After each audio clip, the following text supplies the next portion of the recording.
My name is Aphrodite Karalas. Today, most of community of Perth College calls me Effie. Perth College was not the size or the looks of today, but it was always the best of the best. We stand on the shoulders of great people who've gone before, and I have to say the sisters were an absolute inspiration. The sisters were visionary. They made a hard journey across the sea. They fought against the hierarchy of the church in some instances. Women didn't do those kind of things, but these nuns did. And they established a school that was deeply rooted in their beliefs of womanhood and of faith. You weren't scared of the sisters, you loved them. They each had a strong personality. Sister Rosalie introduced us to beautiful music by taking us down to where the big concerts used to be. She was just a very lovely person. When she gave me a reference on the end, she said, "I shall miss her." Sister Patricia, she always signed herself Plus P. So we called her Plus P. Sister Zoe was a pet though. And we always used to have a staff game of hockey. That's right. And Sister Shirley always played hockey. And my memory of her is girding up a habit. She used to grab her habit, tuck it in her girdle, and away she'd go with her stocking stick.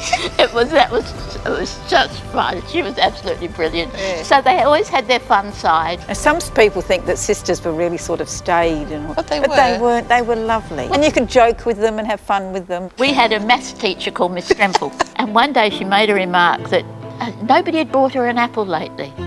So the next day, every single girl in the class brought an apple and put it on her desk. And the next day, Miss Stremple turned up with apple pie for us all. I did have two pet white mice while I was here, Josephine and Napoleon, and they caused quite a lot of havoc once in the in the chapel. They popped out of my pocket and caused a wonderful disarray. I was walking down the stairs of the old boarding house in my black velvet strapless number, and Mrs. Cribb said, "Susan, you need to come back upstairs." And she rips out her shoulder pads and stuffs them down my dress. And she says, "You can see right through it. You cannot go to the ball without my shoulder pads." And so I wore her shoulder pads down my ball dress. People always say you get a good feeling about Perth College the minute you walk in. When I stepped into this school, I could just see what an amazing place it was. You walk in the door for the very first time and people envelope you in love and care and kindness. The jacaranda trees were in full bloom, and I could just feel the warmth and the care and the peace. It's such a beautiful campus. In the summer, you get these amazing pink sunsets. I love walking into this theatre because there's a certain smell that stimulates that idea that something new is happening. I love the chapel. The chapel is the heart of the school. So significant in the core of everything we do. I was the first year group in the new boarding house. It was so amazing. It was so beautiful. It was a very personal experience going to Perth College. I didn't have an unhappy day here. Every day was just beautiful. But I was absolutely shocked when the army took it over. I served 5 principals, great leaders. Each of them gave their best to the progress of the college. I served Miss Roberts for 7 years. When she left, Mr. Ellis came. After the 11 years, Mrs. Kotia came. Mrs. Kotia was dynamic and transformed the college to what never was expected in the history. And swimming, we were always at the end. And one time they were calling out the scores and they said, Of course, last Perth College. Judith didn't beat her chest or slam her fists or anything like that. She just instilled a love of wanting to win and a desire to win. She was on a bit of a mission to sort that out and do something about it. And I said to the girls, well, look, if you win, I'll let you throw me into the swimming pool. And we did win.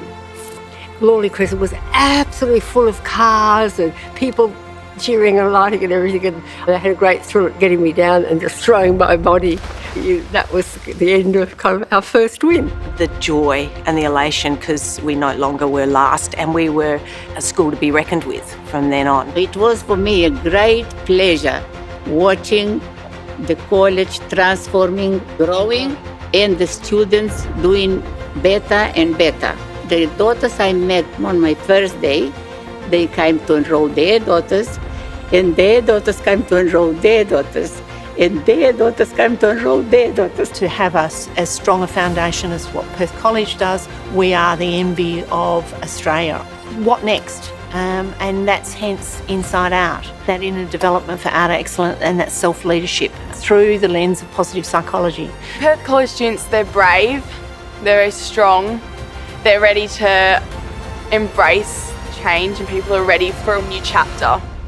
PC is different purely because of the support that we have for each other.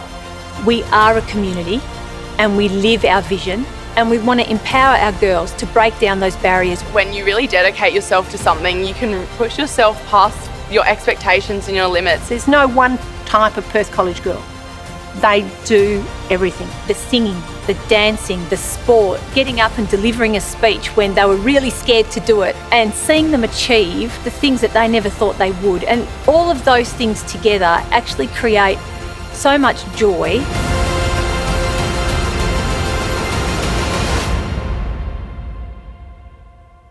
It's something that was here from the Sisters of the Church. It's here now. It's in our DNA, that care, that compassion, that giving opportunity, and allowing students to try lots of things and figure out who they are without fear.